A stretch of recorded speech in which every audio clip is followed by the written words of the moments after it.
President Bola Tinubu and First Lady Oluremi received Queen Mary Elizabeth of Denmark. Queen Mary, who is the patron of the United Nations Population Fund, was also here to strengthen the long-standing Nigeria-Denmark bilateral relations. Denmark has a developed mixed economy, which the World Bank rates as a high-income economy. And the Queen's visit is coming with the possibility of expansion of existing relations between the two countries.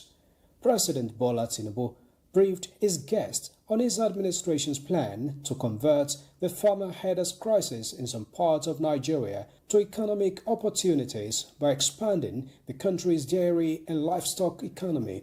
He believes that with Nigeria's large population, the sector holds enormous potential for job creation, rural development, and food security.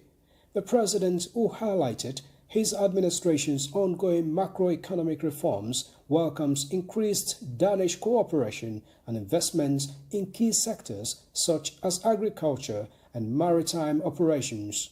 He emphasized the importance of managing Nigeria's growing population, projected to reach 400 million by 2050 through investments in food security, education, healthcare, and job creation.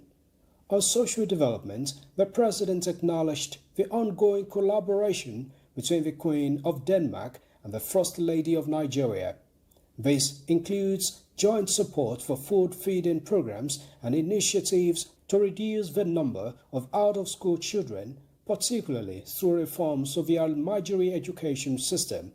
Nigeria and Denmark also discussed their shared priority areas in multilateral cooperation. Denmark is currently a member, a non-permanent member of the United Nations Security Council. It is also soon to assume the presidency of the European Union, and we hope to get support from Denmark in those capacities so that Nigeria also becomes a non-permanent member of the United Nations Security Council in the year 2030, and also our aspiration of becoming a permanent member of the United Nations Security Council with veto powers. And of course, support in discharging some of our responsibility also as a leader on the African continent, reforming the global financial architecture, reforming the global governance system, reforming the United Nations. President Tinubu and his First Lady presented gifts to the Queen. In Abuja, Musbal Wahab, NTA News.